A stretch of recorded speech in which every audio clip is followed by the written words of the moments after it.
ಮೈಸೂರು ಜಿಲ್ಲೆಯ ಕುಣಿಗಲ್ ತಾಲೂಕಿನಲ್ಲಿರುವಂತಹ ಮಾರ್ಕೋನಹಳ್ಳಿ ಜಲಾಶಯ sir M Visvesvaraya ಅವರ ಕನಸಿನ ಕೂಸು.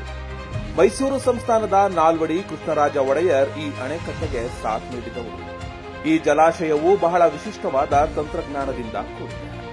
ಜಲಾಶಯದ ನೀರಿನ ಗರಿಷ್ಠ ಮಟ್ಟಕ್ಕೆ ತಲುಪಿದ ತಕ್ಷಣ ಸ್ವಯಂ ಚಾಲಿತ ಸೈಪನ್ಗಳು ಗುರುತ್ವಾಕರ್ಷಣೆಯಿಂದ ನೀರನ್ನ ಹೊರಹಾಕುತ್ತವೆ. ಇದಕ್ಕಾಗಿಯೇ ಸ್ವಯಂ ಚಾಲಿತ ವ್ಯವಸ್ಥೆಯನ್ನ ಈ ಜಲಾಶಯದಲ್ಲಿ ಅಳವಡಿಸಲಾಗಿದೆ. ಈ ವ್ಯವಸ್ಥೆ ಹೊಂದಿರುವ ಏಷ್ಯಾ ಖಂಡದ ಏಕೈಕ ಜಲಾಶಯ ಎಂದರೆ ಅದು ಮಾರ್ಕೋನಹಳ್ಳಿ ಡ್ಯಾಂ, ಅದು ಕುಣಿಗಲ್ ತಾಲೂಕಿನಲ್ಲಿದೆ. ಈ ಜಲಾಶಯದಲ್ಲಿ ಕ್ರಸ್ಟ್ ಗೇಟ್ ಬಳಿ 2 ಮುಖ್ಯ ಸೈಪನ್ಗಳು ಇದ್ದು, ಜಲಾಶಯದ ನೀರಿನ ಮಟ್ಟ 89 ಅಡಿಗೆ ತಲುಪಿದಾಗ ಈ ಸೈಪನ್ಗಳು ಸ್ವಯಂ ಚಾಲಿತವಾಗಿ ನೀರನ್ನ ಹೊರಹಾಕುತ್ತವೆ. ಇದಕ್ಕೂ ಮೊದಲು 88.5 ಅಡಿಗೆ ನೀರು ತಲುಪಿದಾಗ 4 ಬೇಬಿ ಸೈಪನ್, 16 ವುಡ್ ಸೈಪನ್ ಸ್ವಯಂ ಚಾಲಿತವಾಗಿ ಕೋಡಿಯಲ್ಲಿ ನೀರನ್ನ ಹೊರಹಾಕುತ್ತಾ ಬರುತ್ತವೆ. ಆದರೆ ಇದರ ಅರಿವು ಹೊರಗಿನ ಜನರಿಗೆ ತಿಳಿದಿಲ್ಲ. ಪ್ರವಾಸಕ್ಕೆಂದು ಬರುವಂತಹ ಪ್ರವಾಸಿಗರಿಗೆ ಇದರ ಬಗ್ಗೆ ಹೆಚ್ಚಿನ ಮಾಹಿತಿ ಇಲ್ಲದೇ ಇರುವುದೇ ಈ ದುರಂತಗಳಿಗೆ ಕಾರಣವಾಗುತ್ತದೆ.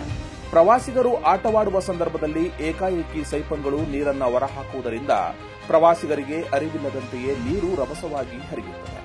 ಆ ಜಾಗದಲ್ಲಿ ಆಟವಾಡುತ್ತಿರುವಂತಹ ಪ್ರವಾಸಿಗರು ಕೊಚ್ಚಿಕೊಂಡು ಹೋಗುತ್ತಿರುವಂತಹ ಘಟನೆಗಳು ಸಾಕಷ್ಟು ನಡೆದಿವೆ. ಉದಾಹರಣೆಗೆ ಕಳೆದ 2021ರಲ್ಲಿಯೂ ಸಹ ಇದೇ ರೀತಿ ಪ್ರವಾಸಿಗರು ಜಲಕ್ರೀಡೆಯಲ್ಲಿ ತೊಡಗಿದ್ದಾಗ 5 ಜನರು ಸಾವಾಗಿತ್ತು. ಕಳೆದ 2-3 ದಿನದ ಹಿಂದೆಯೂ ಸಹ 6 ಜನರ ಮೃತ್ಯುವನ್ನ ಪಡೆದುಕೊಂಡಿದೆ ಈ ಮಾರ್ಕೋನಹಳ್ಳಿ ಜಲಾಶಯ. ಬಹುತೇಕ ಇದು 1938ರಿಂದ 1940ರ ಅವಧಿಯಲ್ಲಿ ಈ ಮಾರ್ಕೋನಹಳ್ಳಿ ಜಲಾಶಯವನ್ನ ನಿರ್ಮಾಣ ಮಾಡಲಾಗಿದೆ. 1336 ಹೆಕ್ಟೇರ್ ವಿಸ್ತೀರ್ಣದಲ್ಲಿ ಈ ಜಲಾಶಯವು ನಿರ್ಮಾಣವಾಗಿದ್ದು, ಇದರ ನೀರಿನ ಸಾಮರ್ಥ್ಯ 2.4 ಟಿಎಂಸಿ ಅಡಿ ನೀರನ್ನ ಇದು ಸೇರಿಕೊಳ್ಳುತ್ತದೆ. ಅಂದು ಅದರ ಯೋಜನೆಗೆ ತಗುಲಿದ್ದು ಸುಮಾರು 29 ಲಕ್ಷ ರೂಪಾಯಿ ವೆಚ್ಚದಲ್ಲಿ. ಇದು ಏಷ್ಯಾ ಖಂಡದಲ್ಲಿಯೇ ಬಹಳ ವಿಶೇಷ ಡ್ಯಾಂ ಆಗಿ ನಿರ್ಮಾಣವಾಗಿದೆ.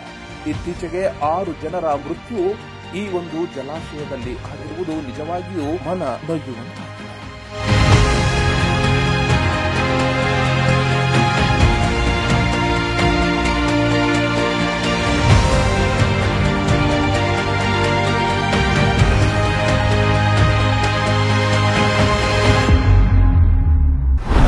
ಚಾಲುಕ್ಯ ನ್ಯೂಸ್, ಜನರಿಗೋಸ್ಕರ.